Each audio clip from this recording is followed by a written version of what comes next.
Well, so good morning. Last time we were discussing about different three-port components. So the first one in this series was T-junction. So then we discussed about the problems of a T-junctions, and from there we came to Wilkinson power divider. So this is the divider which provides matching at all the three input ports and as well as isolation between the output ports. Now,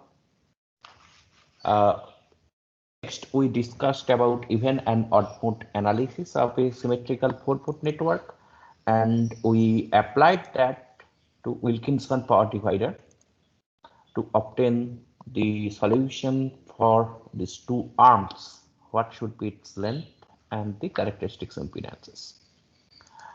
We also discussed about unequal power division, multi-port power division, and wideband power divider.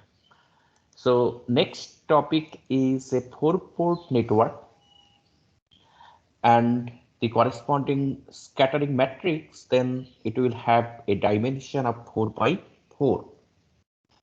Now, if we consider it is matched at all the ports, then S11, S22, 33, and 44, these 4 parameters will be 0. In addition to that, if we also consider it is a reciprocal network, then S12 is equal to S21, 13 is equal to 31, and so on. Now with this, then the scattering matrix, it takes the form as shown here. Now we can apply the unitary condition and find out some relationships among these element values. So if we apply unitary conditions, we have now 4 columns. Then we have actually 10 set of equations. Let us consider first 2. So if we multiply row 1 with row 2, then we have, so first element is 0, for the second row, second element is 0, then we have actually S13 star into S23 plus S14 star into S24, that is equal to 0. And we repeat the same thing for row 4 and row 3, then S14 into S13 plus S24 star into S23 equal to 0. Now, if we eliminate S23 from this equation, then after manipulation, it takes the form S14 star into S13 its magnitude squared minus S24 its magnitude square, that is equal to 0. Well, we can also repeat the same thing for row 1 and row 3 here, row 1 and row 3. And then we have this first equation. And if we do it for row 4 and row 2, then we have this second equation. So after manipulation, we have this relationship with S23 with S12 and 34. So I'm rewriting these two equations, this one and this one, in the next page. Well, now individually, either the first term or the second term in bracket 0. So let's consider first the first term S14 and S23 equal to 0. So you can see here I'm redrawing a 4-port network here. Now if I consider port 1 as the input port, so that means it says that port 4 will be isolated from port 1 because 14 is 0. Similarly, since it's a reciprocal network, I can also apply my signal from right hand side. So in that case, if port 2 is the input port, then port 3 is also isolated from port 2. So if I feed at one port, it will direct power to two output ports. Then we call it a directional coupler. So already we have one relationship that the fourth port will be isolated from the input port, and the input signal, whatever you are feeding at the input port, it is directed to output ports only. Now let us use the second relationship, self products. So if we take self products of the uh, uh, four rows individually, so let us consider the first one. So S12 and S13, S14 already we have seen this is equal to 0. So we have then just two elements, S12 and S13. So magnitude of S12 square plus magnitude of S13 square equal to 1. Similarly, you continue with other columns. And finally, we have these four sets of equations. Now, if I compare this first equation with the second equation, here the first element and the third element, they are the same. So then S13, its magnitude must be equal to magnitude of S24. You see, S parameters individually, they are complex quantity, and this relationship we obtained for magnitude only. So we can't put it in general. So we have to relate the magnitude. So magnitude of S13 is equal to magnitude of S24. Similarly, if I consider the third and fourth equation, then 1, 2, sorry. So for third and fourth, 1, 3 and 2, 4 must be equal. And for second and 2, 4, 2, 4, second and fourth. So then S12 is equal to S34. Well, so it is valid from left hand side as well as from right hand side because it is a reciprocal network. So let us consider the left hand side. That means port 1 as the input port. So in that case, then we have this relationship, magnitude of S13 is equal to magnitude of S24 and magnitude of S12 equal to magnitude of S34. Now choose some reference phase. Let's say S12 equal to S34 equal to alpha. Now we are considering the element as a complex quantity. So the phase for 1, 2, and 3, 4 we are considering basically 0 degree as the reference, or you can take some arbitrary value also.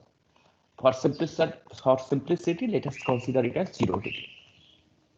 Then what about 1, 3, and 2, 4? 1, 3, and 2, 4, their magnitude are same.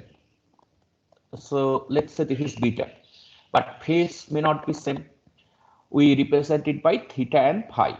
Then S13 in magnitude and phase form, it is beta into e to the power j theta, and S24, it is beta into e to the power j phi. So alpha, beta, these are the magnitude. So of course they are real number, right? Now it can be done for other rows also. Let us consider the second and third from here. The relationship already we have second and third.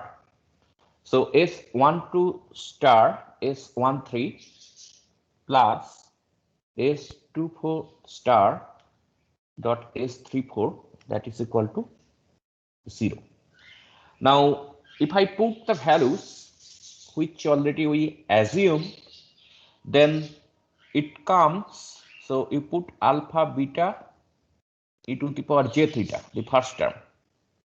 Then the second term, it is alpha, beta, e to the power minus j phi, right? Minus j phi. that is equal to 0. So it comes basically e to the power j theta plus e to the power minus j phi equal to 0.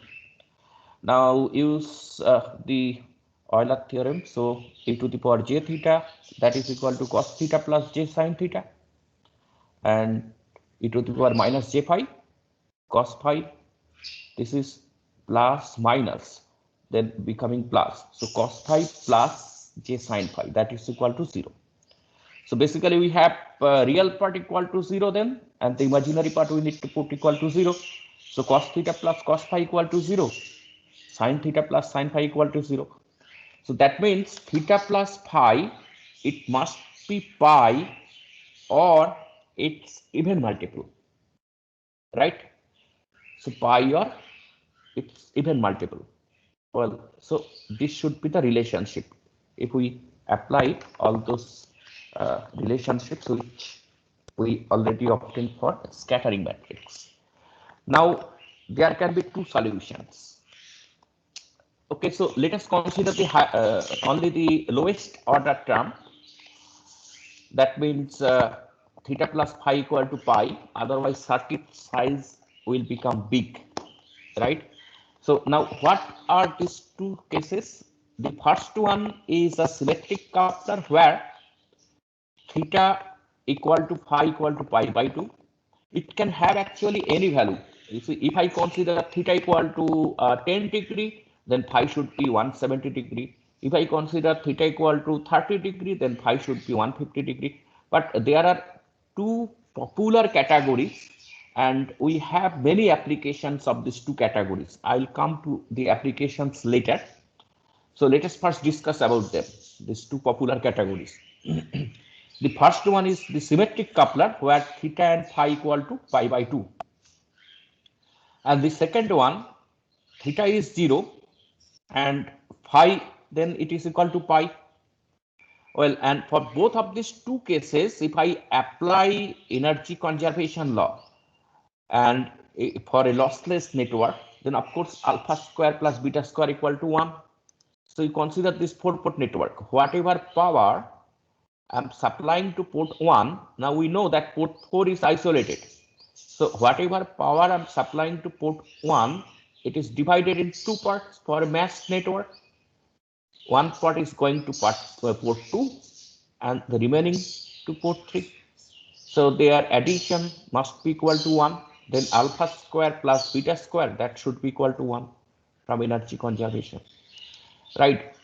Well, so for the first category, symmetric coupler, then theta phi, that is equal to pi by 2. So what are the element values then? J beta, and for alpha, it is here, we assumed here is S1, 2, 3, 4, 1, 2, 3, 4 equal to alpha. S13 then becomes J beta, S24 becomes J beta. It is in real imaginary form now we are considering. Here it is written in magnitude phase form. Well, so put the values, then it looks like this. So it will represent the first category of directional coupler. Now for the second category, here theta is 0 degree, phi equal to pi. So that means S24 here, it becomes minus beta because phi equal to pi. So then the scattering matrix, it looks like this, right? Well, now what about the implementation? We have these two different categories implemented in using all the guiding structures. Well, till now, we are considering S parameters for TEM scenario. So that means it directly applies to microstrip line or other lines which supports TEM. But what about the waveguide? For waveguide also similar couplers are possible, considering the S parameters at the port. So how we defined S parameters, you recall, for waveguide section as the terminal behavior. Okay, so again we have two different implementation schemes. In one case, we are considering in PCB technology first, printed circuit board technology. And since microstrip line is the most popular form in PCB, so let us consider the microstrip line implementation. So in the first category, it is designed by using couple line. So microstrip couple line already we discussed.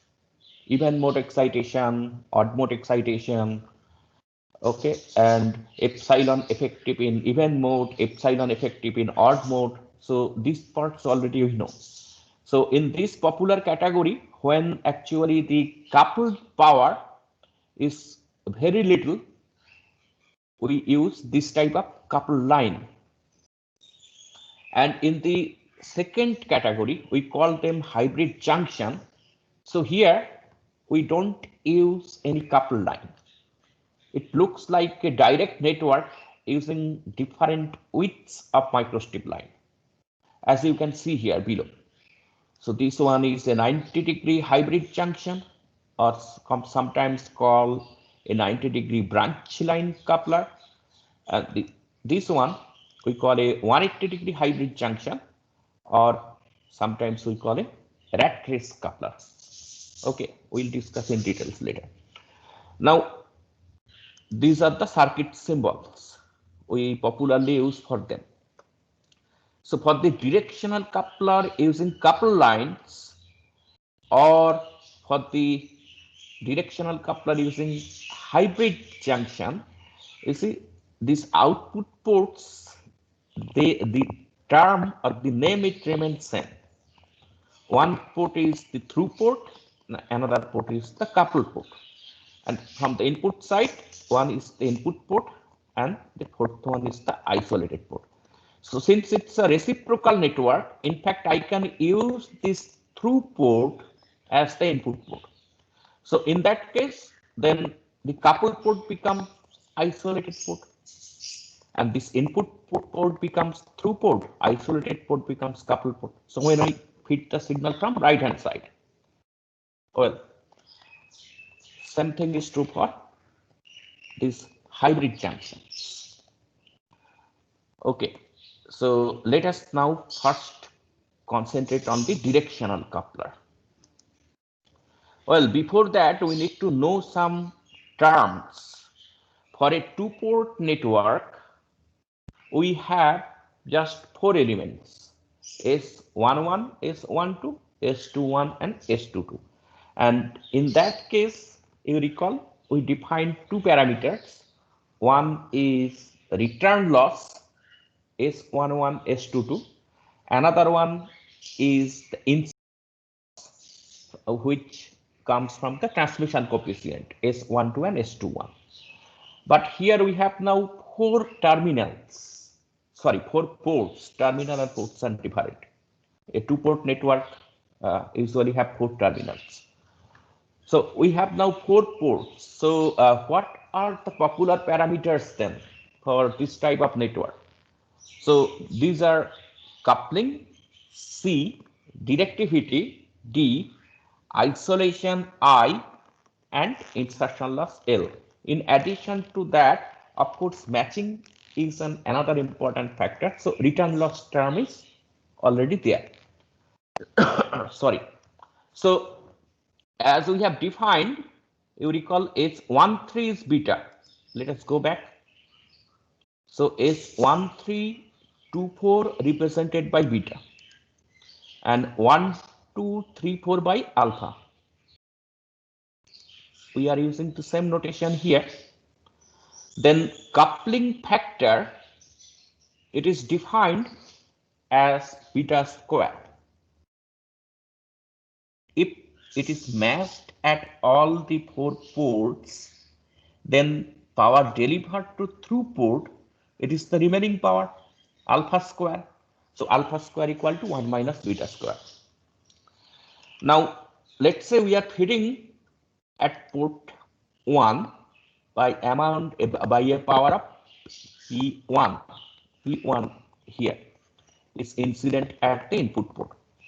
So P3 is available at the coupled port and P2 is available at the through port. And what about 4? It should be 0 anyway, but practically it may not be, so we have to define a term here. So then let us consider the P4, which is available at the isolated port. Then coupling C, that is 10 log P1 by P3 in decibel scale. Now, why we are considering P1 by P3, not P3 by P1? We want to make it a positive quantity. So that's why, no other reason. Okay, so since we are using power relationship, so it is multiplication factor is 10. You can use S parameters directly. In that case, you have to use 20. Now directivity. Directivity, it is, you see, it is defined with respect to isolated port. So why this is important? If I feed at port 1, most of the power it is available at port 2 at the through port. That is why it is called through. And a little fraction is available at the couple port. Let me give one example. Let's say you have a mobile transmitter and you want to monitor transmitted power without perturbing the actual transmission line.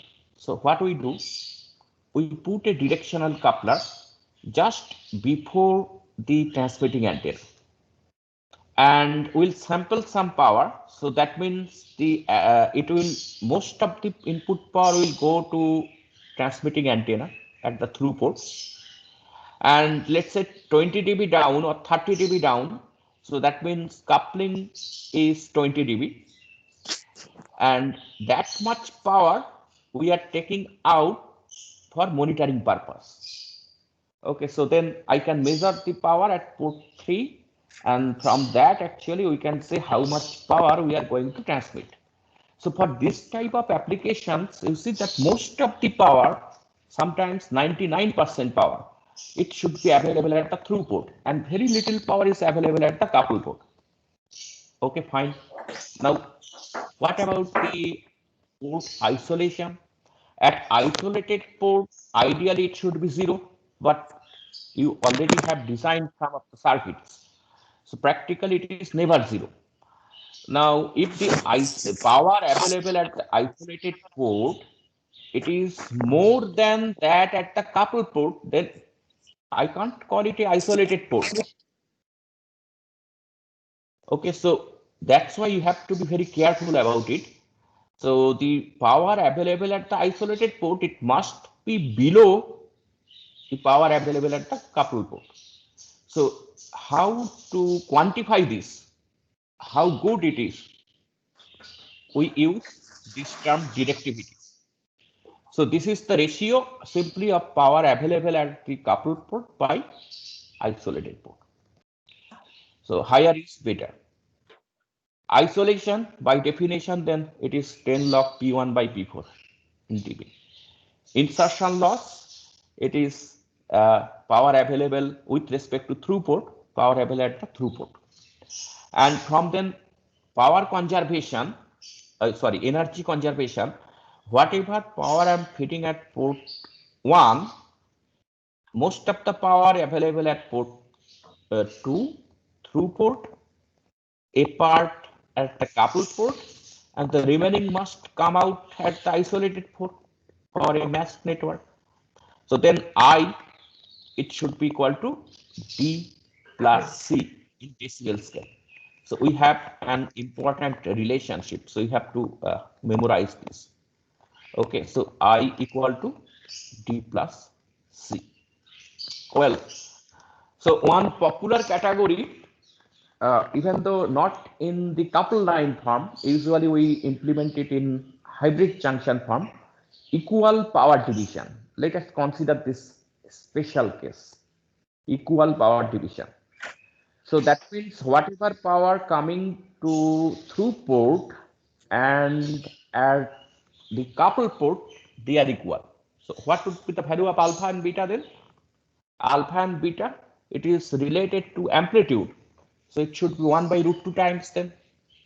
And with a 90-degree phase shift, 90-degree phase shift between port 2 and port 3.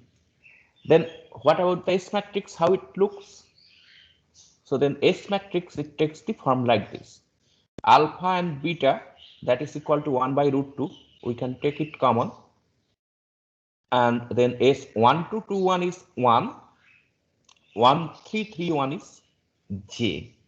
So from port 2 to port 1, let's say angle of S12, and port 3 to port 1, angle of S13. If we subtract one from another, it will be 90 degree. Depending on which one is the first term, this is either plus or minus 90 degree. So this is the difference with Wilkinson power divider. Let us go back. You should remember this point. With respect to input feed point here in the Wilkinson power divider, outputs are symmetrically placed. So from input to output, there should be a 90-degree phase difference, but between the outputs, phase difference is 0. We don't have a phase difference.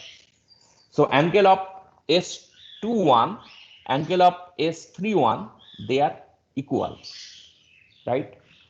But here, what we see that angle of S21 and angle of S31, they are not equal. One actually is 90 degree, another would be 180 degree. So then the difference is 90 degree. Okay, and if you consider the reference as 0 degree, then 0 degree and 90 degree. So this is the difference. Otherwise, it looks like a Wilkinson power divider, right? But there is some phase difference between the output ports. We have its application, particularly in mixer and other design. Well, in next one, that is when theta equal to 0, phi equal to 180 degree. So for this 4-port network, it's little different. We have actually 2 ports. Okay, I will be discussing that later better. Let us consider the equal power division scenario.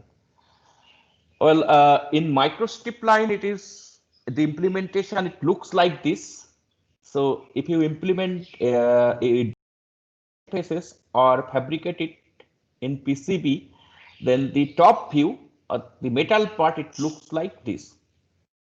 Okay, and we call it a rat race hybrid, or sometimes simply 180-degree hybrid junction in microstrip line technology. We also have a waveguide version of it, and that is called a magic T. Magic T. So we have to discuss a little more on it because it has wide applications. And for equal power division, so already we learned this matrix, right?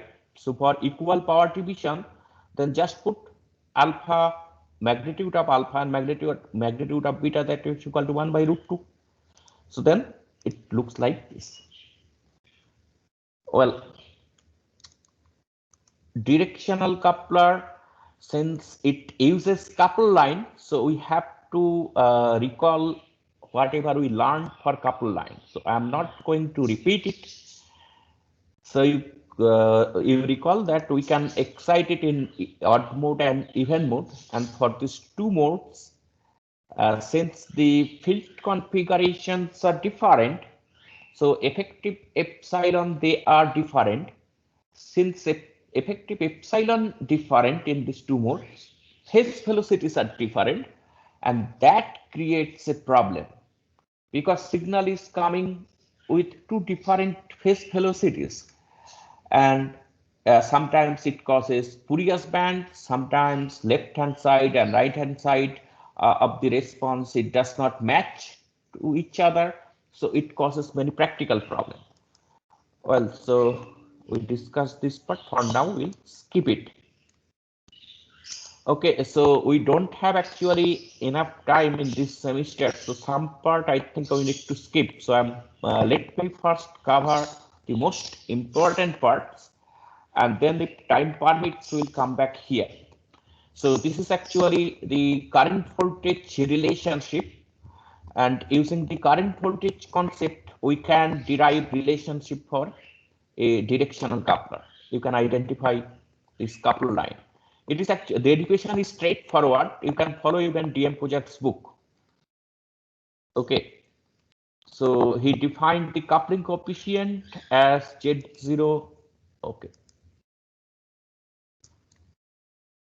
here the coupling coefficient as Z0e minus Z0 by Z0e plus Z0. This is the same coupling coefficient which we discussed previously.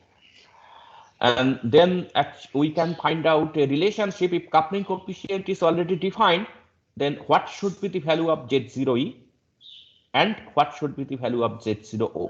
These are even mode and odd mode characteristics impedances. So coupling coefficient, let's say if it's given in dB, you convert it to fraction and put it here, then you will obtain these values. So as I said, for directional coupler, usually most of the power is available at the through port. In the coupled port, only a tiny value, let's say 1% of the incident wave, or sometimes it may be even 0.1%, depends on application.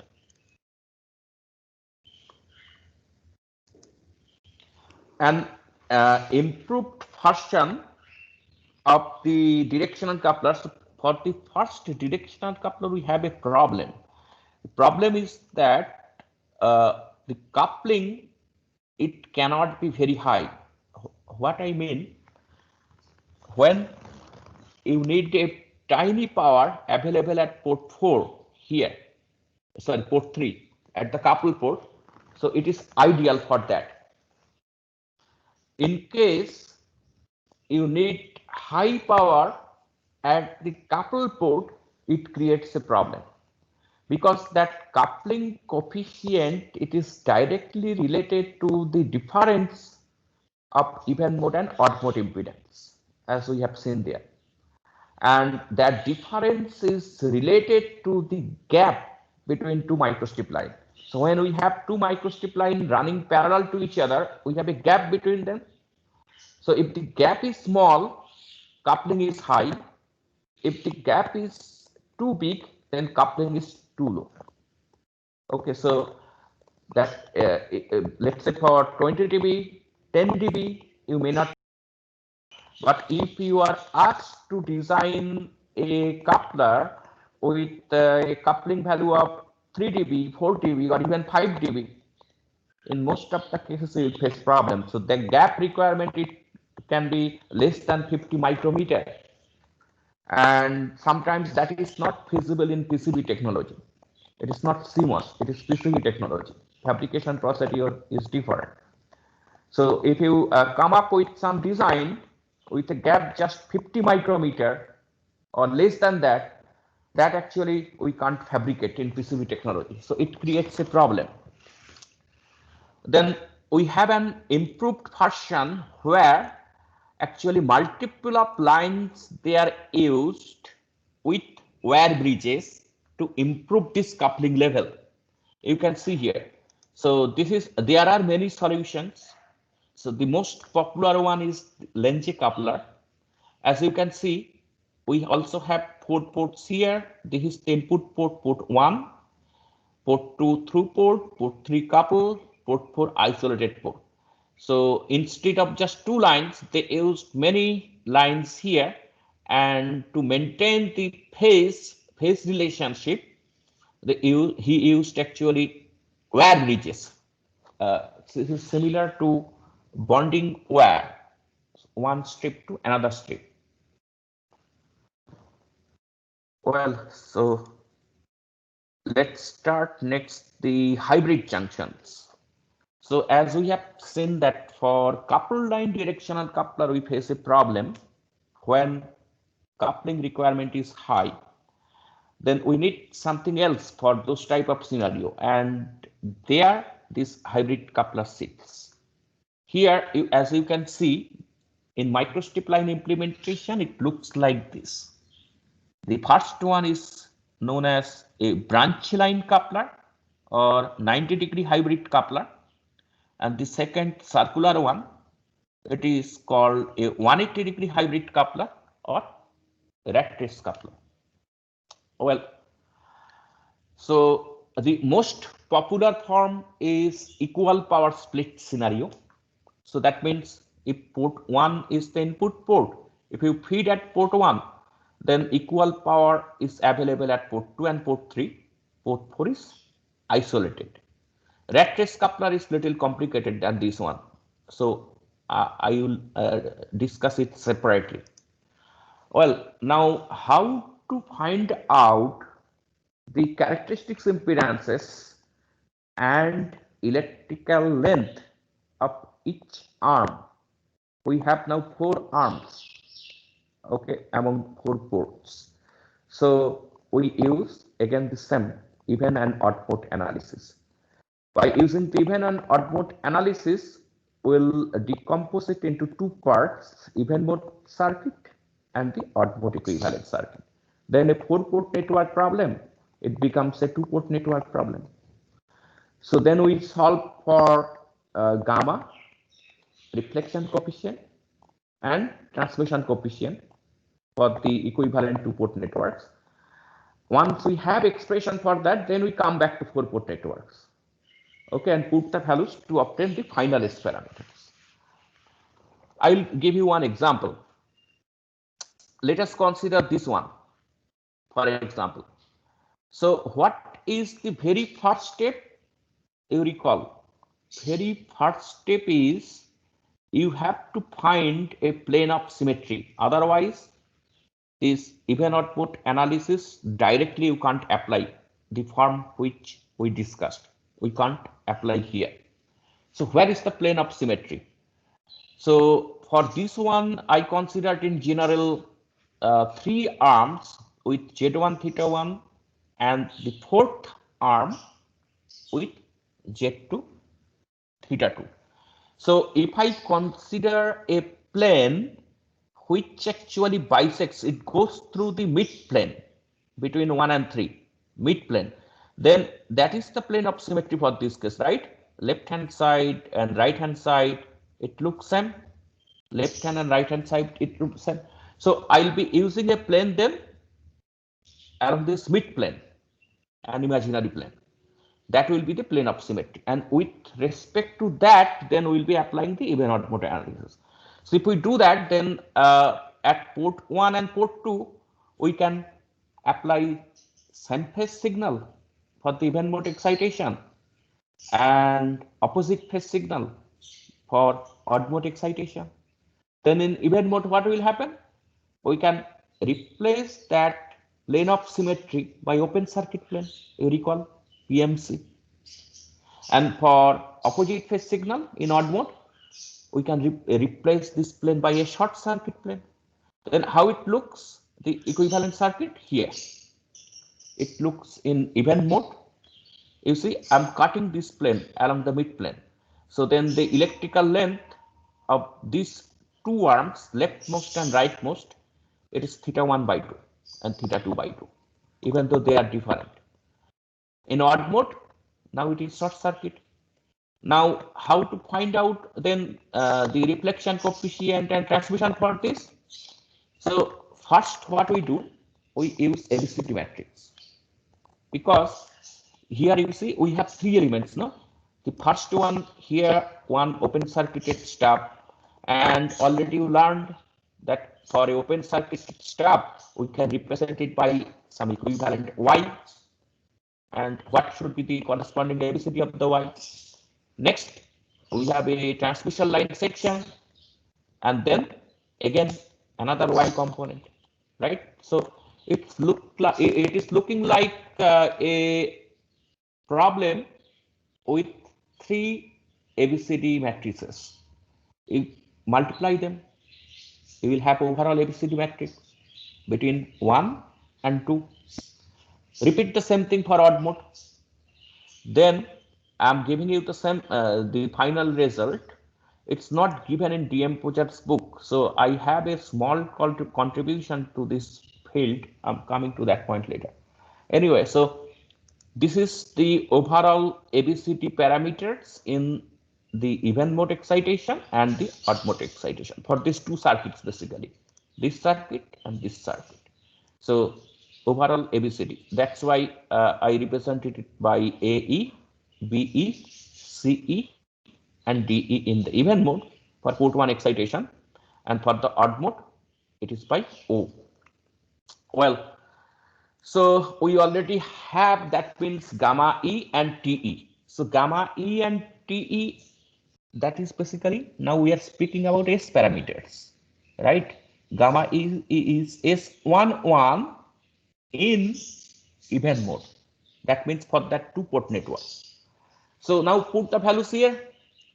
Similarly, you find gamma O and TO. So now you have the S parameters for these two modes. Now, if I consider the even odd mode division, voltage division and current division, then actually the overall S parameters, it looks this form. B1, that is equal to half of gamma E plus half of gamma naught. B2 equal to 1 by 2 TE plus 1 by 2 TO. So this is S11, S21, then S31, S41. So they can be represented by this even and odd mode reflection coefficient and the transmission coefficient. Okay, so I did not discuss about how we came to this relationship. Even in DM Pujas also he did not discuss. Then you have to actually go through the voltage current analysis and try to understand that what overall isolation means, what overall transmission means, but what overall reflection means. It's very simple. You have these two networks, right? Now, actually what we do, we will be now adding these two reflections. You recall when we use even odd mode analysis, let's say anyone, Wilkinson part divider we did in details. So after doing this analysis, then we add them together, right? Or the resistive one also, you can say. So plus, plus, plus, minus in the odd mode. Now you add them, then it becomes 2 and 0. So I have to use a factor of half.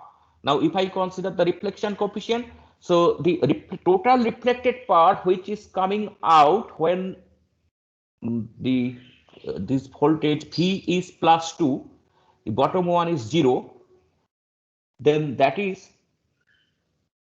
the reflection in even mode plus reflection in odd mode. Now you use V equal to 2 volt. So let us come back to V equal to 1 volt. So half of that, then overall reflection, right? So here, then B1, it is equal to half gamma E plus half gamma O. For the transmission S21, then half TE by using the same logic, half transmission in even mode plus half transmission in odd mode. Now for this one, actually we have to use the phase relationship. I'm not coming to that point. So then in general, if I now apply the condition for a rat race coupler, so what are the conditions? Let us discuss it. We did not discuss this point in details. Sir, can you say what is B? B, actually this is S parameter. We are just writing in this form. I'm just following DM Pujar's notation. This is, you can consider as overall S parameters with respect to port 1. S11, S21, S31, S41. B1 is S11. B2 is S21. B3 is S31. B4 is 41. Okay. So for now Okay, you sir. consider like that. So since it is not directly S parameter, so that's why DM Pocher did not put it as S11. or S21. So he's using another notation to represent it. But physically, they are the same thing. This is for port 1 excitation. For port 2, port 3, port 4, their values will be different. Well, now let us go back and let's see what are the characteristics of a rat race coupler. Well, first condition is the matching condition. So S11, S22, 33, 44, that should be equal to 0. Well, I can repeat here the same thing. This is for port 1, for port 2, 3 and 4, and impose that condition equal to 0 to find some relationship. Next, if the input signal is applied to port 4, this is important, you see. If the input signal is applied to port 4, it will be equally split into two components with 180-degree phase difference between port 2 and port 3. Port 1 is isolated. 1 is isolated from 4. So if I apply signal at port 4, then it is equally divided between 2 and 3, but with 180-degree phase difference. So sometimes that's why this port is known as the delta port, or represented by a symbol delta. Let me do it because it's a very popular term and it has a direct application in radar circuit. I'm coming to that point. So it is represented by this symbol delta, port 4. Now, port 1 is isolated from port 4, I said. I can also apply my signal at port 1. Then port 1 is my input port.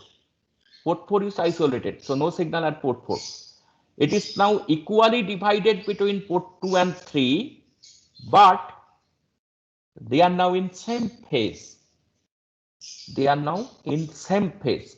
So sometimes it is called the sigma or summation port. Well, so let me represent it by symbol sigma, capital sigma, capital tilde. So in some book, they will simply write sigma port and delta port. Well, so if I apply at sigma port, then at port 2 and port 3, the signal, they are in same phase. If I apply at port 4, then at port 2 and port 3, they are out of phase. Now, we can use it in other way. Let's say you have two microwave signals and you want to add them, vector addition, and you also want to subtract them.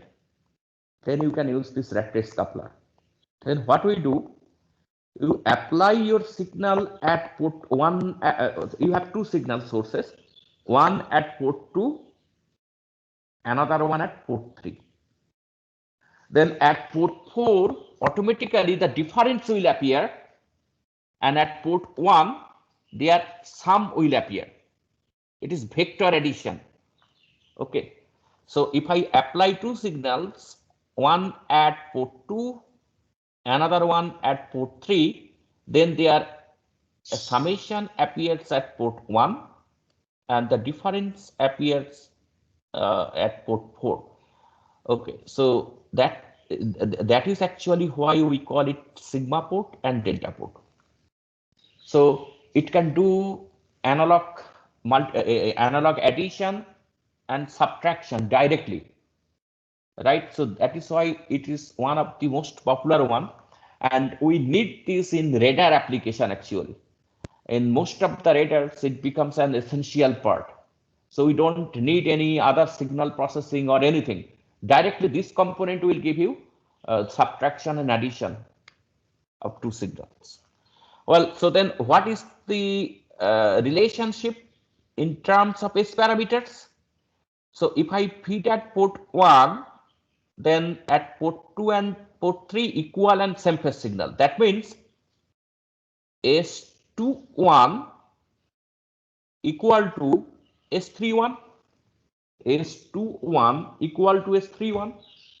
You see, I did not use the term magnitude because their phase is also same. So S21 is equal to S31. Now, what about port 4?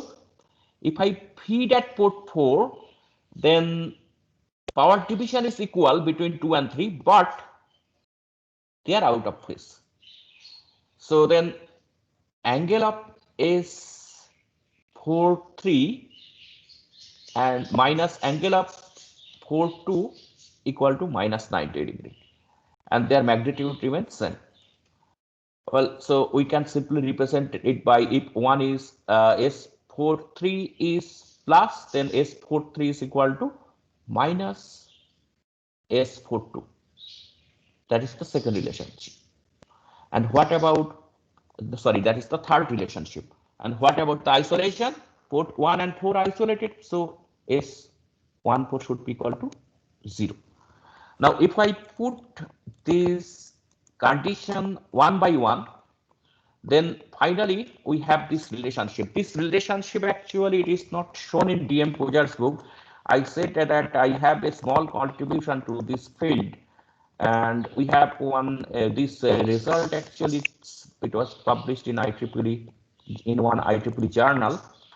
So previously it was thought that all the arm lengths, here you can see the fabricated example, port 1, 2, 3, 4 as given in DM Pojar's book, but only one exception, that previously people thought the arm length it should be 90 degree. But from this analysis, what I found that it's not necessary that it should be 90 degree, it can be anything. Only thing is that the difference it should be 180 degree. But you see the one we this one between port 4 and port 2 we have the longest arm. So the difference between the longest and the shortest arm it should be 180 degree. That is the only condition. But accordingly impedance should be different. Well, so let us concentrate on the conventional case, not this one. So for conventional case, this arm length between 4, 3, 3, 1, 1, 2, that is 90 degree. And between 2 and 4, it is 270 degree, 270. Characteristics impedance for all the arms, that is equal to Z0 into square root of 2. So for 50 ohm impedance, 50 ohm port impedance, then this arm characteristics impedance of all the arms, it should be 70.71 ohm. Well, so rat race we discussed. Next, branch line. Okay, okay, better let us take some question. So already we discussed over 50 minutes. So you can switch on your microphone and you can ask. Then I'll go to next one.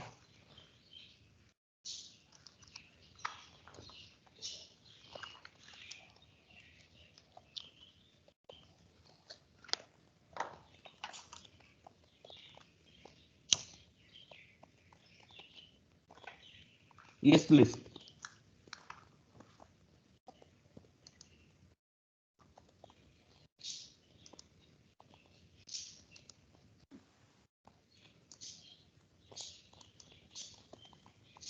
You can switch on your microphone and you can ask question.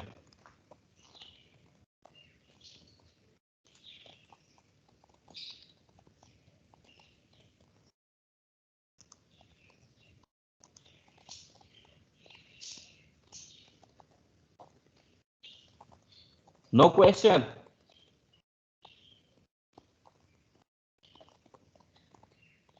Sir, Yes.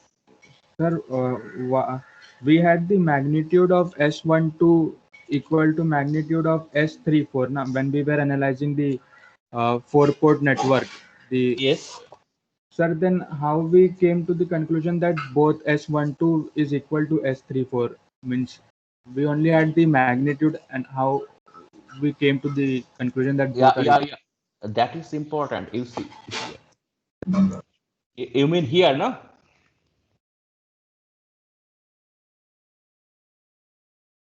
Yes, sir. You see port 1 to port 3 and port 2 to port 4. You consider the reciprocal network. But what about 1, 3 and 2, 4? We are considering for 1, 3 and 2, 4, they are different. But assuming that 1, 2 and 3, 4, that is equal. We are choosing as the reference phase. That's all. Okay, so we have assumed them to be equal. Yeah, this assumption is good because if we go to implementation, you see that how to implement, you can't make all of them arbitrary. So between 3 and 4, it looks different, but between port and 1 and 2, you can't make it different for implementation, for all the implementation schemes in junction form or this couple line form, you can't make both of them different actually. So from implementation scheme, actually it is justified. You think about implementation, so that's why actually we can assume it. Okay, sir. Okay, sir.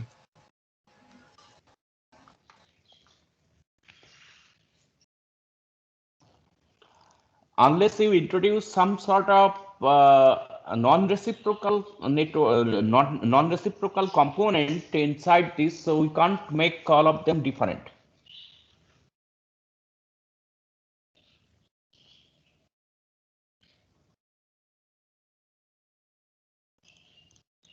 Any other question?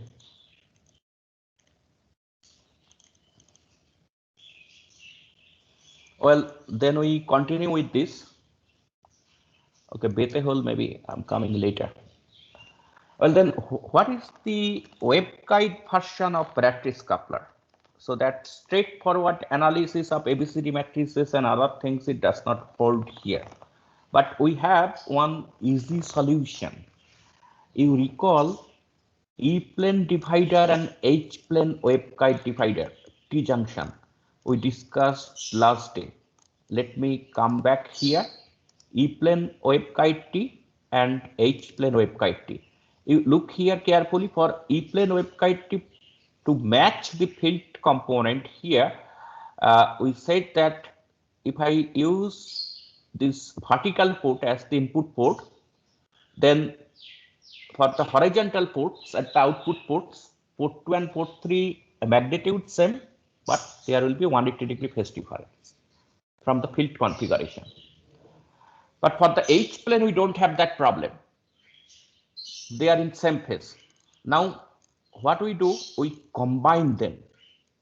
And then the resultant circuit, it looks like this. E plane and H plane together. We call it a magic T. And look at the port configuration, how it is represented. Port 1, 2, 3, and 4. You see, this one, this horizontal part, it looks like one H plenty, right? So then port 1, input port, we can call it this sigma port or sum port. And for port 4, if I apply at port 4, then it works like E plenty.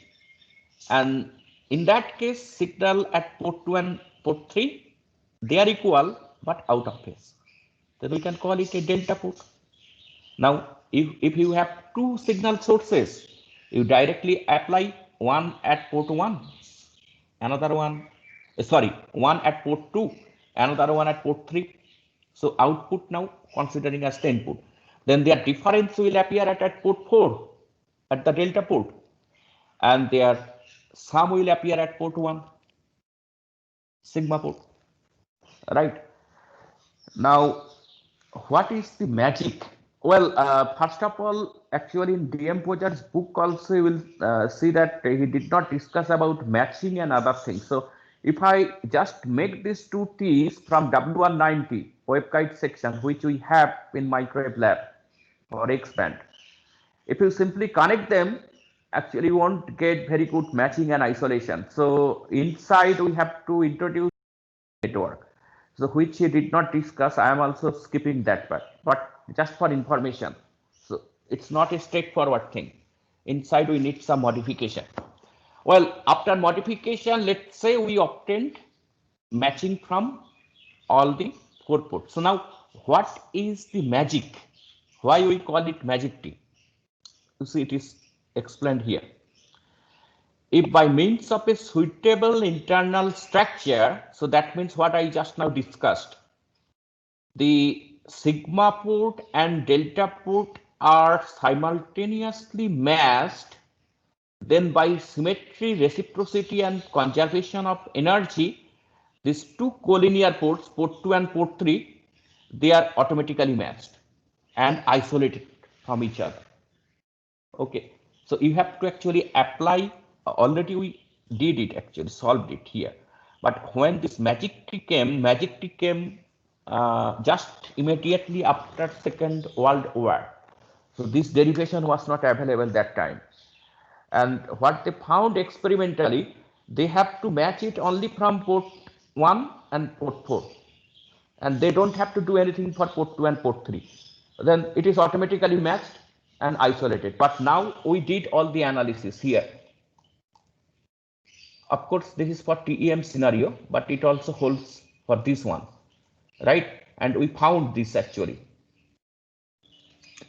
from this relationship. So this term, then it is popular from 1950s. It was first introduced. And this is the magic.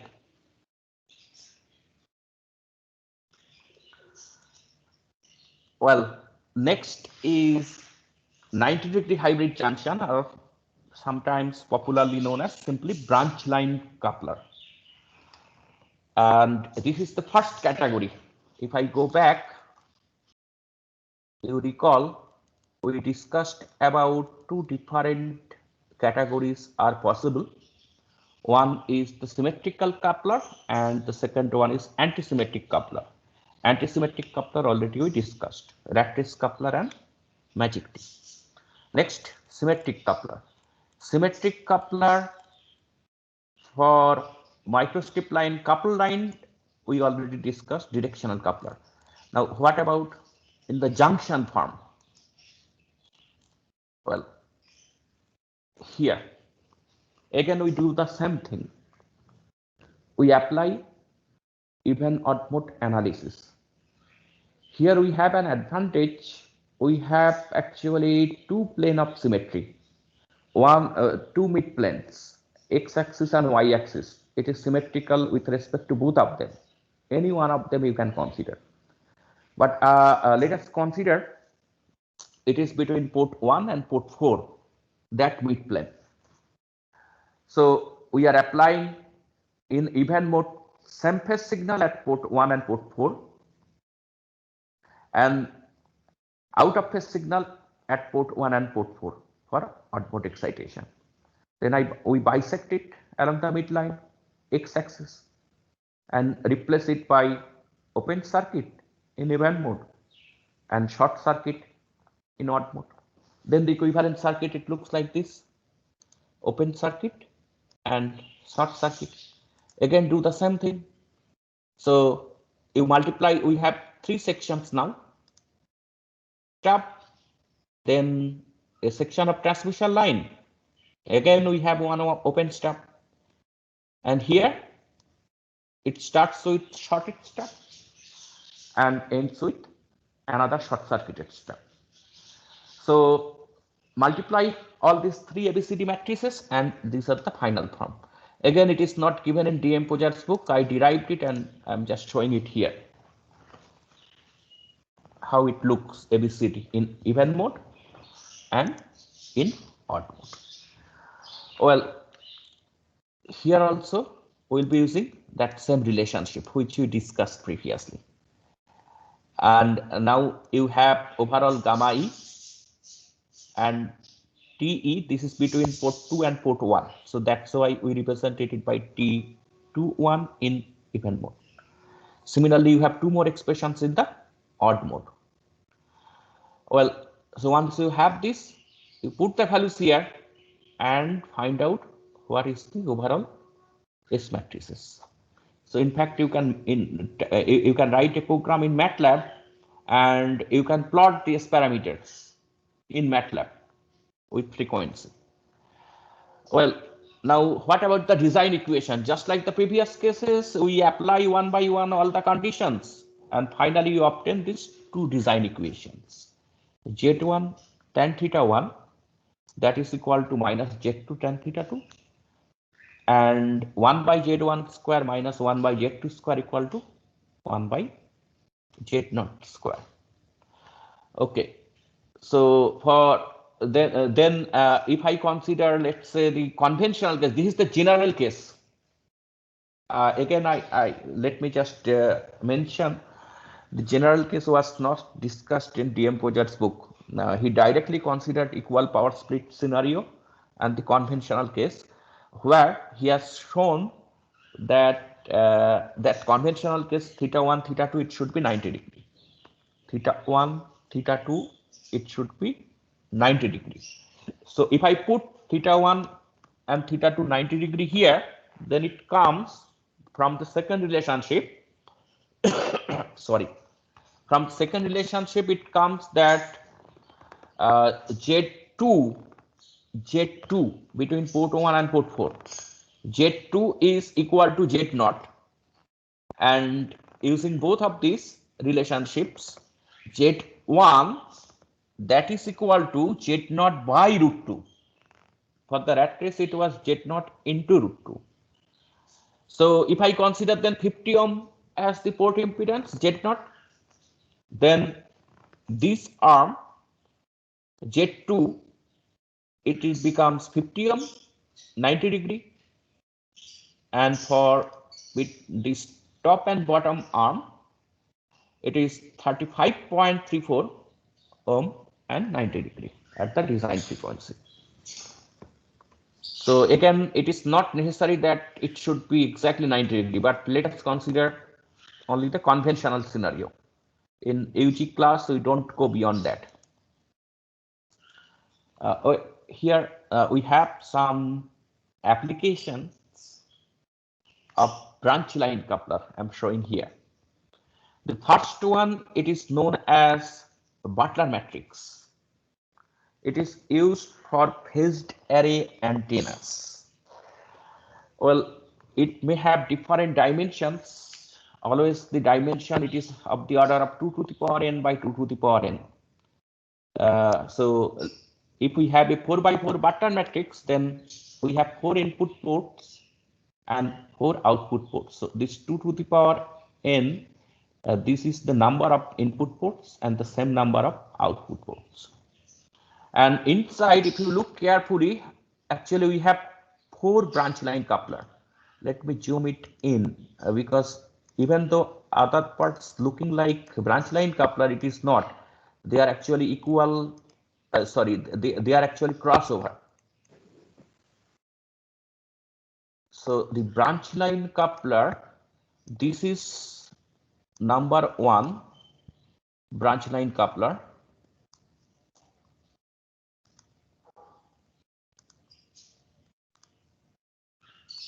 This is the first branch line coupler. This is the second branch line coupler. This one is the third branch line coupler, and this is the fourth branch line coupler.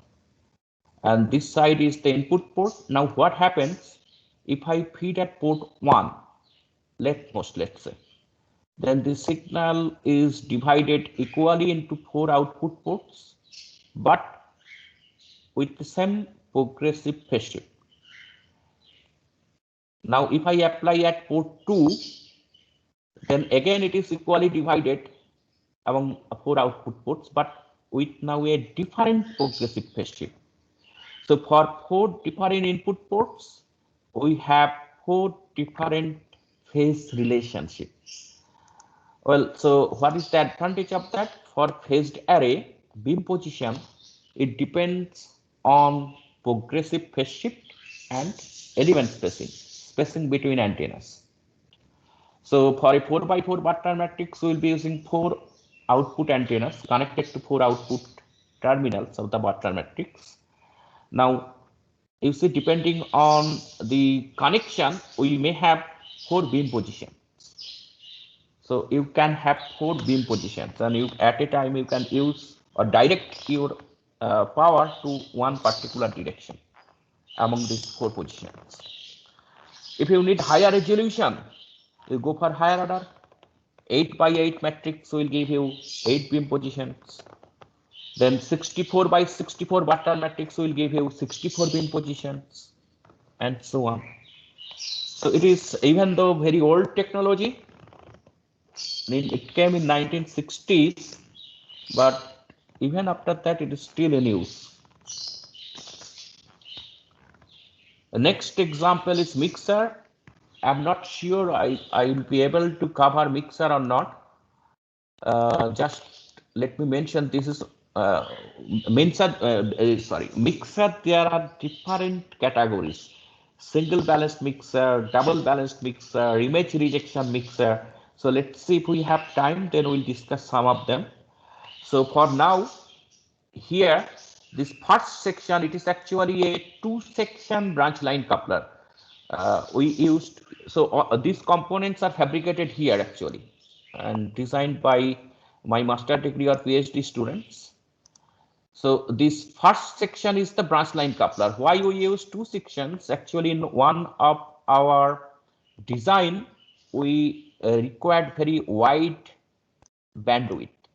And as we discussed about Wilkinson power divider, for branch line coupler also, if we keep on increasing number of sections, then its bandwidth increases. But the solutions for the characteristics impedances are different. So this is the branch line part, 2-section branch line coupler.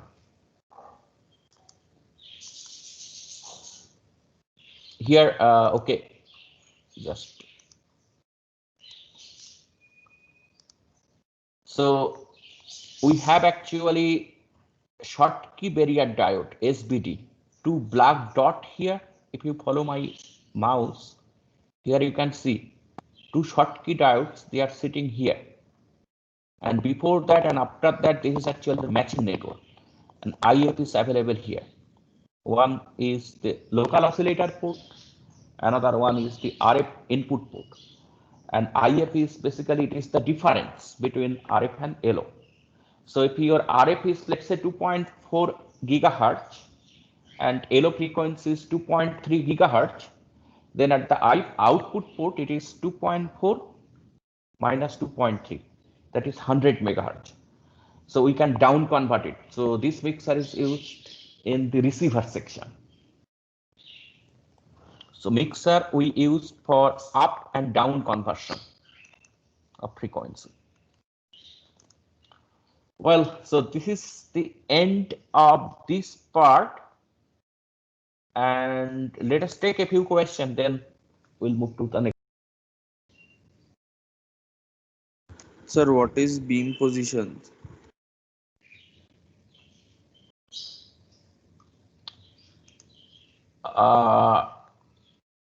Okay, let me explain it here. Let's say you design one patch antenna, right? Now, if I want to direct my beam in one given direction and with more directivity, then what we do? So what I mean, if you have one antenna, you might have seen that the beam width, we have a main lobe, then we have back lobes, and unwanted side lobes, right? Let me better use my whiteboard. 1 minute.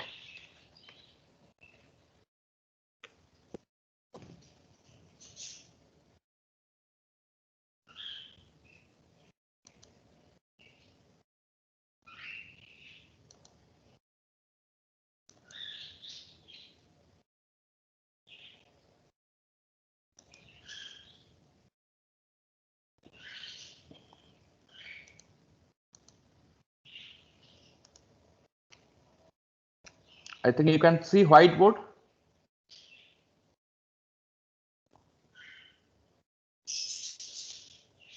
Yes, sir. So let's say this is a symbolic representation of an antenna. Then what about its radiation pattern? It will direct beam in one direction, but in addition to that, we have also side lobes, right? So these are all unwanted radiation. I actually want to direct my beam in this direction.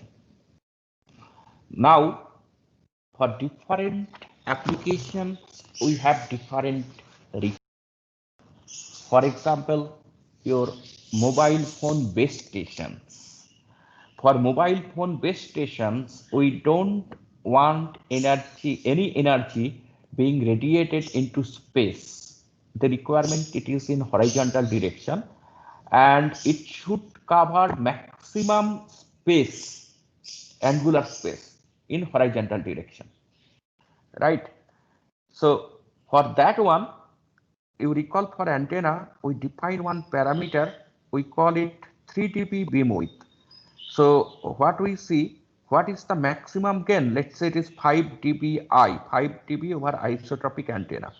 Then where are the 2 dB points? If this is the 2 dB points, then the angular this angle we call it 3 dB beam position. Sorry, 3 dB beam width. So for mobile base stations, we need wide 3 dB beam width. Now consider another situation. You want to communicate with a satellite which is sitting thousands of kilometers away. In that case, then beam width should be as narrow as possible, right? So how to increase gain of the antenna and at the same time to narrow down the beam width? The only way, you have to increase antenna aperture. Now, there are some standard ways to increase antenna aperture. One of the most popular way is design array antenna.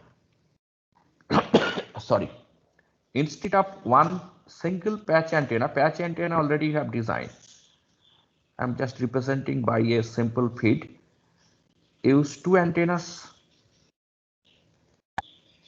maybe 4 antennas, like this. Now effective area, it becomes 4 times, and we are expecting gain, actually it is 4 times. So from a single antenna, if the gain is 5 dBi, from 2 antenna maximum possible gain is, it is twice, then 5 plus 3 dB, 8 dBi. For 2 by 2 array, it is 3 dB more. So 8 plus 3, 11 dBi. You see, using just same patch 4 times, we can have 11 dBi of gain, and accordingly, beam width will decrease. We can keep on increasing it. Sometimes it may require 64 by 64 array element. Usually, this type of antennas are used on satellites or radar applications where beam width requirement is very small. Another popular way, reflector antenna, we call dish antenna. So where a very big reflector, and then we have a feed element here. It is placed on the reflector. So it will illuminate this whole parabolic reflector. It looks like one umbrella basically. It is a reflector, then your aperture it increases. It is the second category. We call it a reflector based array. you might have seen big dish antennas for satellite communications. Even for our television also we use this type of antenna. Right. Now, let us go back to this 2x2 array antenna. If they are radiating, okay, so first of all, at the input side, I have to use a 1:4 power divider to feed these 4 antennas. Now, if they are in same phase, they will all radiate in one direction. If I introduce now, let's say some phase difference, then how it looks? Let us consider a simple scenario. Symbolically, we have 2 antennas, antenna 1 and antenna 2. And here, intentionally, we are introducing some phase shift, which is variable. So I'm dividing the power. After that, we are changing it. When this phi 1 is equal to phi 2, then they will radiate in the same direction. Now, in second case, let's say phi 1 equal to 0 and phi 2 some given value. Then the phi 2 signal, it is delayed. Phi 1 will radiate first, antenna 1 will radiate first. So then the direction of radiation, of course, it will change. And how much change will be there? It depends on the phase shift. So this is the concept of basic phased array.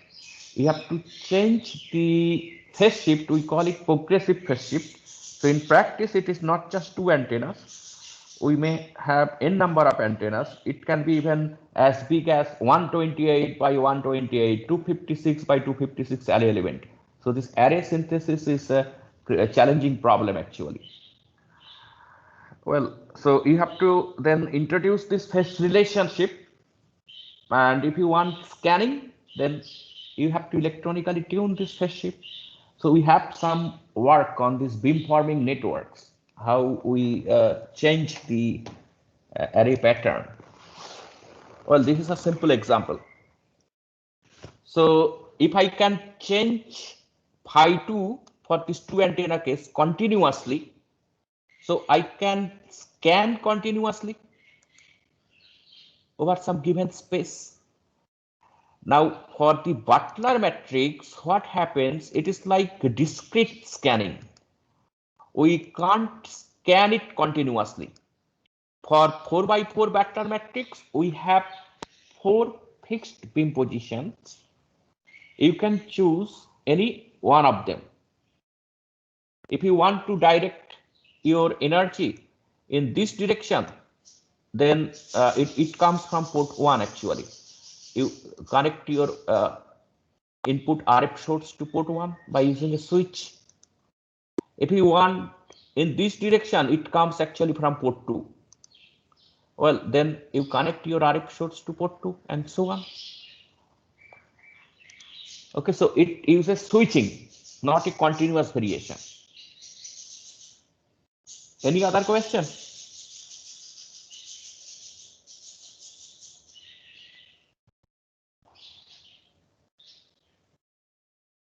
Any other question?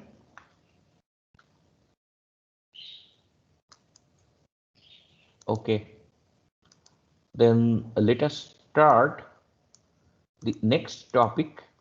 And this one, just I'll be introducing the topic actually.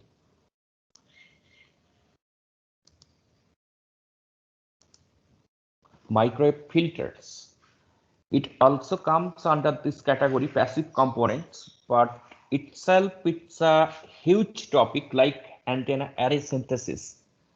And in fact, in my research career, first 4-5 years I spent on this topic, microwave filters. Now, where we use them in any microwave system, without filter, you can't imagine any microwave system. So always you will be having spurious signals, then you want to improve your signal to noise ratio. So you have to somehow discard your noise. You have to then narrow down your bandwidth. So noise is important concept. We'll maybe next week I'll go through it. Well, so this is an example of super heterodyne architecture you will learn in communication class. So you see how many filters they are using. So BPF, band pass filter. And this is the reason actually why we can't use super heterodyne architecture in handheld devices, even though it is a very compared to other type, its accuracy is much better. Usually in the instrument measurement instrument we use this super heterodyne architecture. In your mobile phone you use actually direct conversion architecture. It looks something like this. Anyway, but again we have low pass filter. So without filter we can't implement any microwave or millimeter wave systems or even RF system. Filter is an essential component.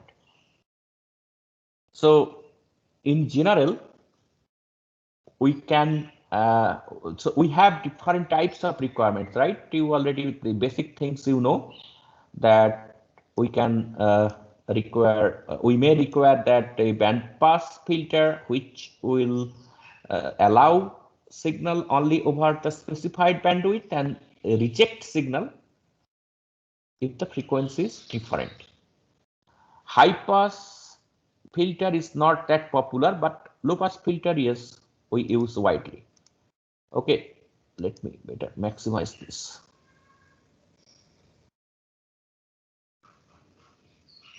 Okay, fine.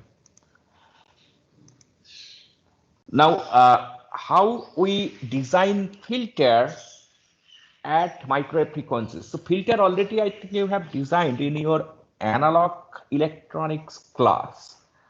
And if you recall, you use resistor, capacitor, and inductor to design filter.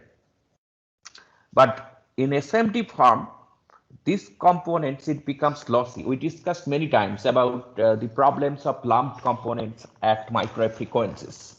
Their quality factor is low. They have the problem of self-resonant frequency.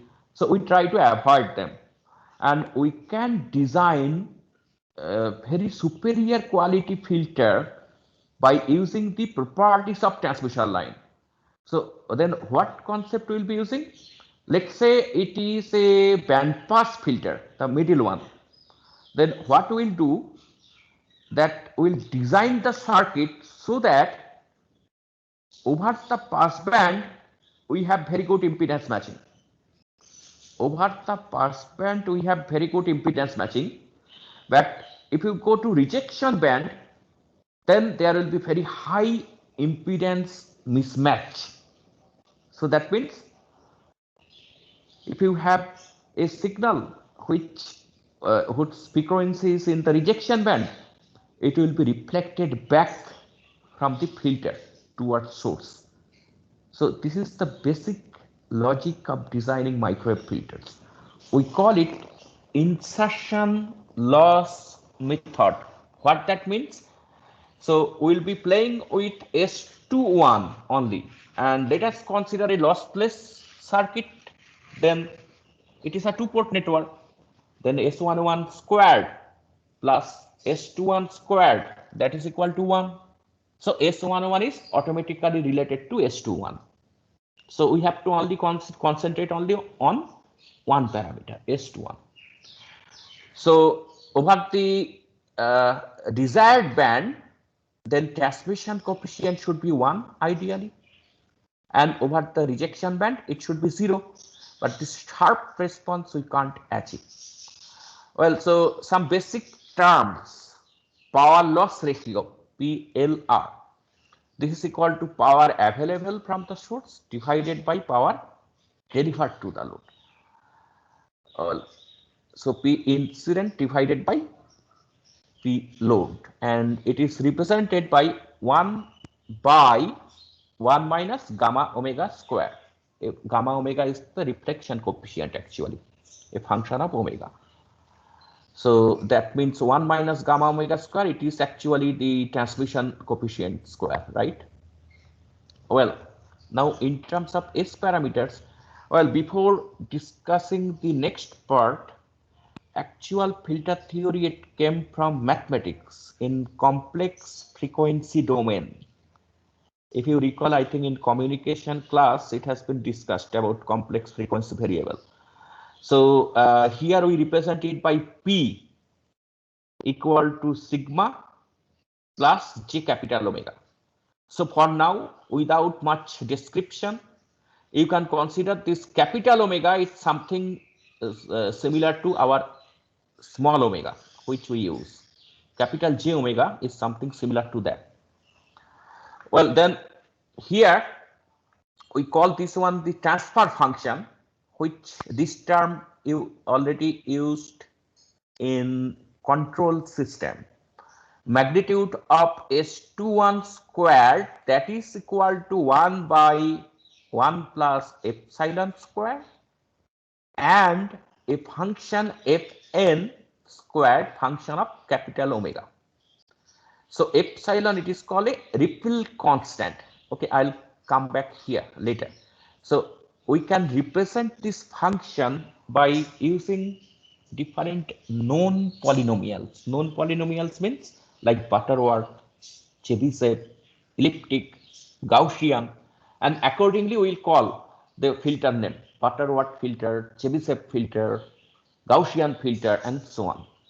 Now it can be shown, for now we are not discussing or deriving this. It can be shown that for a linear time invariant network, transfer function, it can be represented by the ratio of two polynomials, n and d, and they are in complex frequency domain.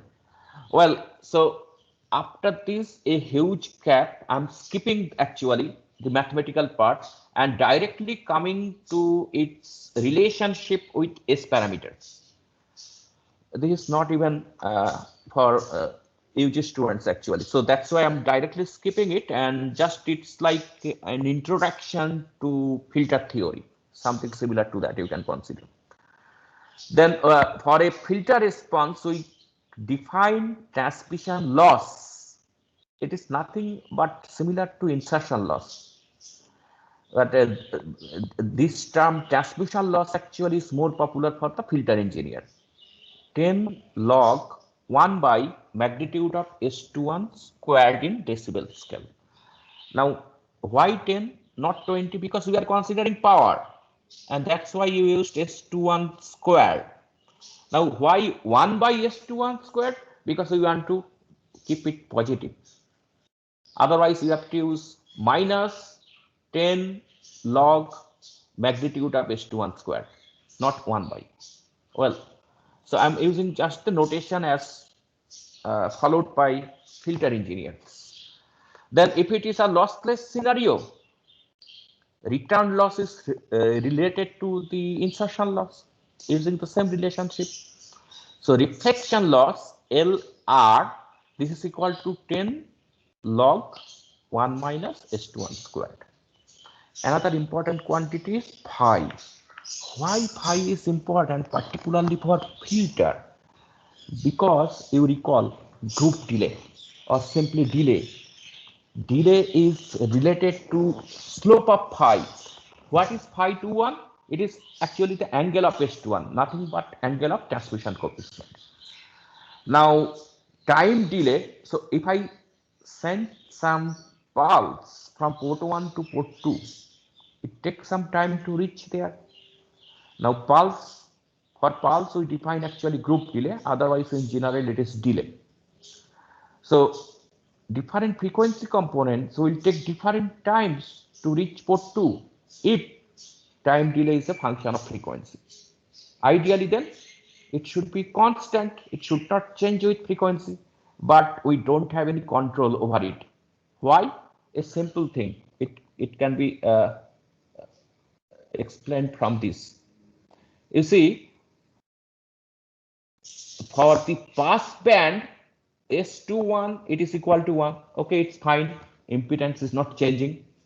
Now suddenly you are dropping to 0. So how you are doing it? By using some reactive slope, you are changing the impedance. and this change should be as sharp as possible. So you have to introduce some reactive elements, and then of course it will change your angle of S21. We don't have any control. So at the band edges, group delay is maximum. Okay, you remember this. At the band edges, group delay is maximum. Okay, maybe I will give you some example later. Well, now we discuss about the polynomials here. Now, depending on what type of polynomials you are using, the response will be different. For example, Butterworth polynomial. If I use Butterworth polynomial, then it's sometimes called maximally flat. Let me show you better the response, how it looks. So here we are plotting actually loss versus frequency. So capital omega in frequency, complex frequency domain. So loss, instead of S21, we are directly plotting loss. So for the low pass filter at DC and near to it, you see loss is minimum. And you can look at the function x21. So it is given by the Butterworth function, and maximum number of 2n minus 0 derivatives it is at DC. So it is completely flat at DC basically. As you go to higher frequencies, then loss increases. And how we define the bandwidth of a filter? It is not 3 dB bandwidth. We define some value, let's say 0.1 dB, 0.2 dB, and we see the attenuation or loss remain within that. So that is represented by omega c. Okay. Next is Chebyshev response. For Chebyshev response, in the pass band, it's a low pass response again. Inside the pass band, we have ripples.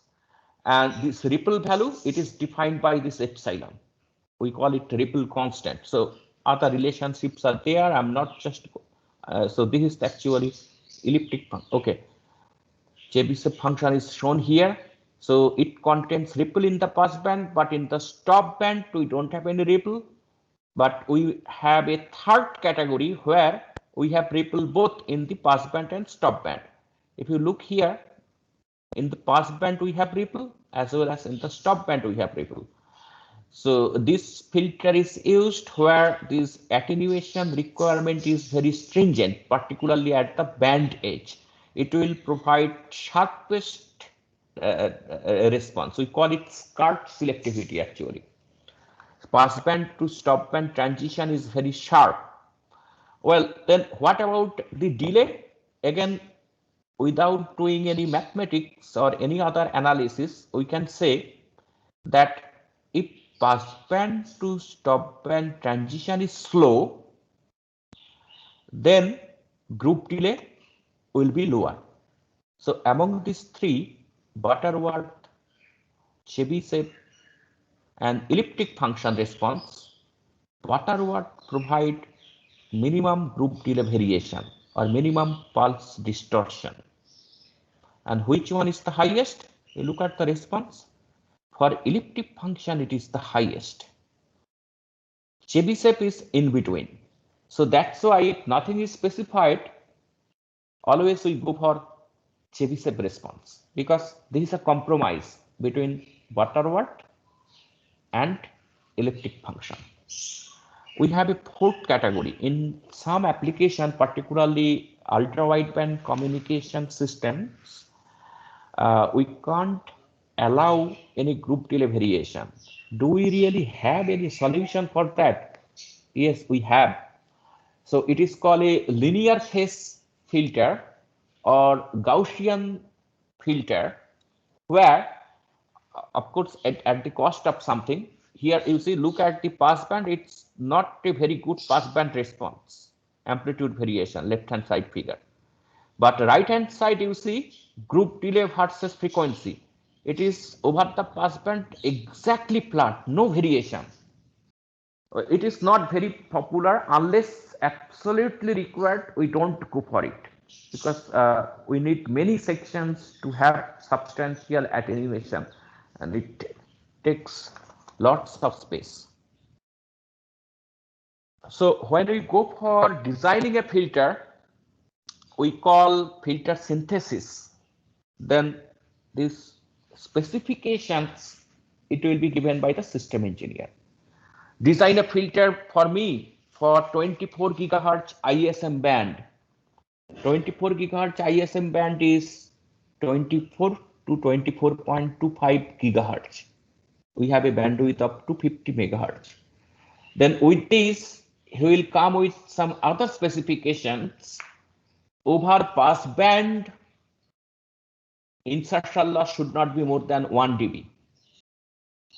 And give me at least 30 dB attenuation over f0 plus minus 1 gigahertz. So f0 is the center frequency, and if you go down by 1 gigahertz and go up above by 1 gigahertz, then the attenuation, it should drop from 1 dB to 30 dB. If in addition to this, if there are some undesired band, let's say one known transmitter is there at 27 gigahertz. So he may ask for additional requirement. At 27, I need at least 70 dB of attenuation.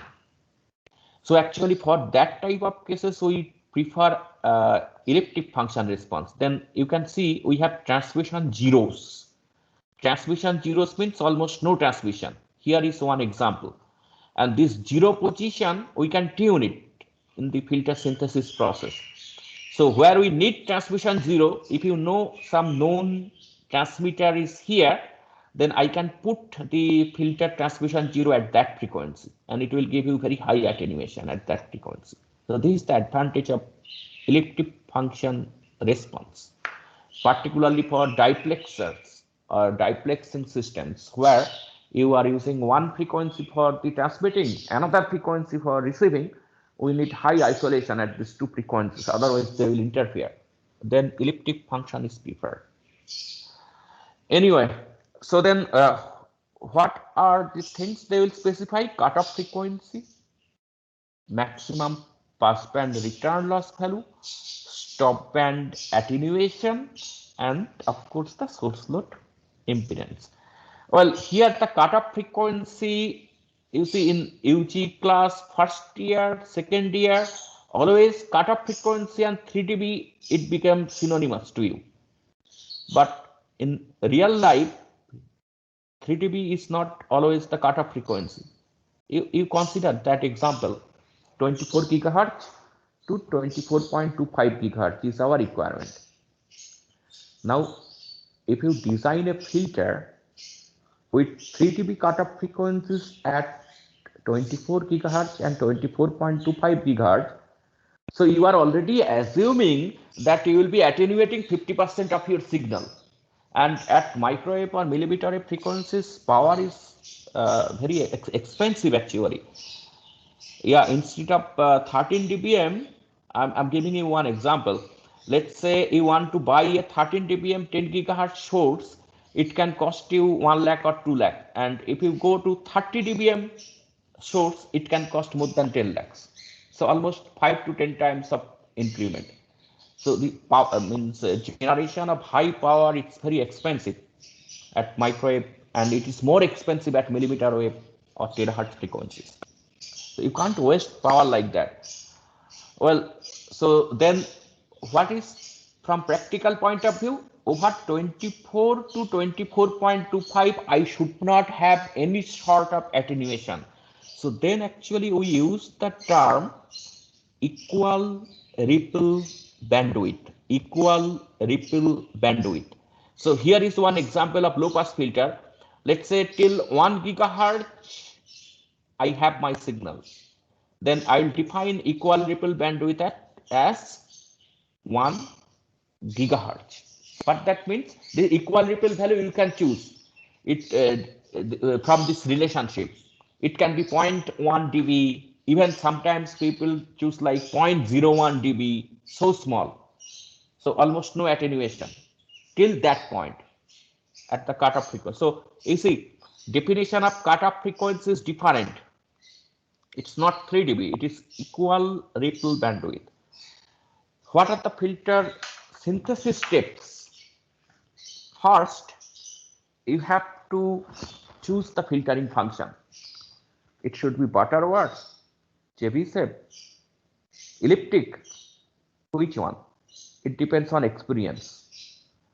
Okay, so at least you have some basic idea how the polynomials it looks. There is no general rule about that. Okay, depending on your group delay variation and selectivity requirement, you have to choose which polynomial to use. Then we need to skip this part actually. First, we obtain the low-pass prototype. It is defined by G parameters. I'll just explain it. I'll spend just 1-2 minutes on G parameters later. It is from the table. Then you have to, okay, that one thing I forgot, filter order. Well, better let me discuss about the low-pass prototype first. This is the standard low-pass prototype. Look at the circuit carefully. In the first circuit, G0 and Gn plus 1, they are the port impedances. So for conventional cases, it is 50 ohm, but we always use normalized value. So we'll normalize with respect to G0, let's say, then G1. And right side, if it is also 50 ohm, Gn plus 1 is also 1. Well, now other parameters, capacitor in shunt, inductor in series, these are transmission line case. So that means it looks like a low pass filter, right? And what is its unit section? It is a pi-type network. Pi-type network. So it is the low pass prototype. We have a dual form. So in the dual form, we represent by a T-type network. This is for synthesis, mathematical analysis. So in the T, we have 2 L sections and one shunt capacitor. Now, this G1, G2, G3, these are called the element values of low-pass prototype, and we'll always use, represent them by their normalized value. So G1 can be 0.24, G3 0.54, like that. Okay, then you have to convert it to actual value. So that conversion and other things, I'm not going through it.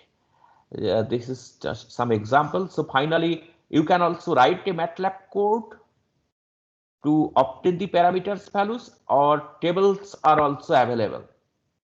Okay, so this is one example for a Chebyshev low-pass filter for a passband ripple of 0.01 dB. And considering source impedance 50 ohm, it's normalized to source impedance. Now, how many elements you are using? Are you using till G3? Are you using till G4? So for the G4 case, then you have to see how many elements. 1 point. I'll be following n equal to 4. It will be called then a fourth order Chebyshev filter. Fourth order Chebyshev filter. So G0, it's given already. Now 0.7129, 1.2, 3.2, and so on. This is for how many elements? 1, 2, 3, 4, 5. So here you go back. That means if I consider this conventional case, 1, 2, 3, 4, and there should be one more capacitor. It's n equal to odd. The last element is capacitor. Put the values. Then we use some frequency transformation. Then actually the actual values and other things. So there are many things here. And first we'll be having the actual terms of L and C. You can in fact implement it by using SMT components. So you'll have the same response. Okay, using the filter synthesis procedure. And next, if you want to implement it using microstrip line or other things, you have to learn little more. how to implement those capacitor and inductor. So final result, it looks like this. It's a couple line bandpass filter. These are stepped impedance low pass filter, or sometimes high-low low pass filter. Okay, so there are many more examples. We are not going through it. Let me see if I have some responses. Yeah, here are some. These are hairpin line bandpass filter. This is also one hairpin like bandpass filter, and look at the response, how it looks after implementation. You can identify S21, then S11. So in fact, here we have designed at least 100 filters for different applications. Well, this part will not cover. So we have some contribution in this field. Well, this is just for information. So actually, we developed a new technique. We call it signal interference technique. It is somewhat, you can say, extension of that branch line coupler or ratless coupler hybrid junction in two-port scenario. And we have actually many published works on it. So the basic structure, it looks like this. It's simply two sections, but with different characteristics impedances and different electrical lengths. I'm showing some example. Here is one a band stop filter. So the references are given. You can see this is from, okay, so it will give you some idea about, let's say we are doing the circuit theory, ABCD matrix, S parameters. We can implement them in MATLAB and plot it. So now we go for implementation. Then what you did for the band stop filter or the impedance matching section using HFSS, we do the same thing.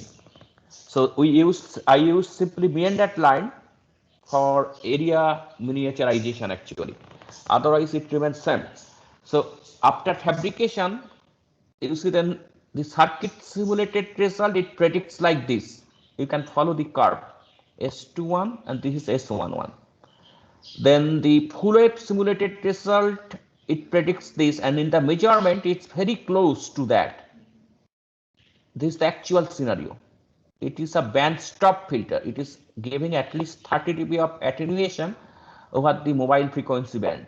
It's a different use.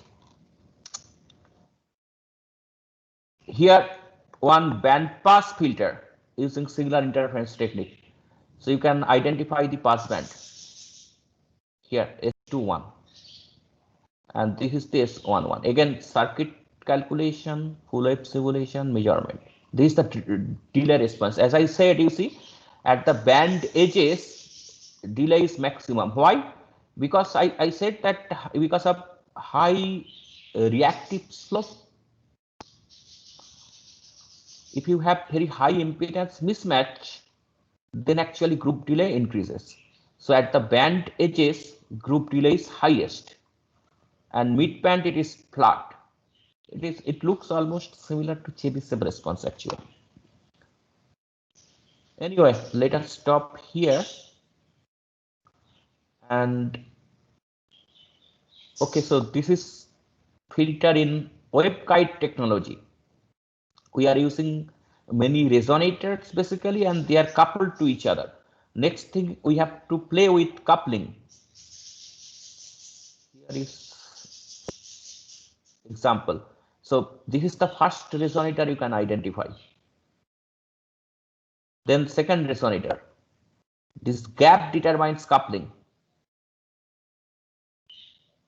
And at the input side where you are connecting it, that determines Q external quality factor, and your input matching is directly related to it. Well, so let us stop here, and now question answer session. We can take a few questions. Please go ahead.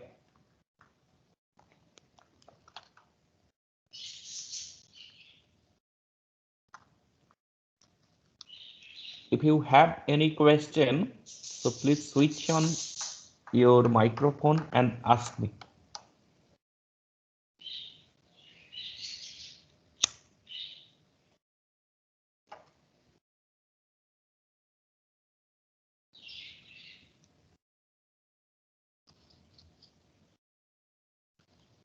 No question?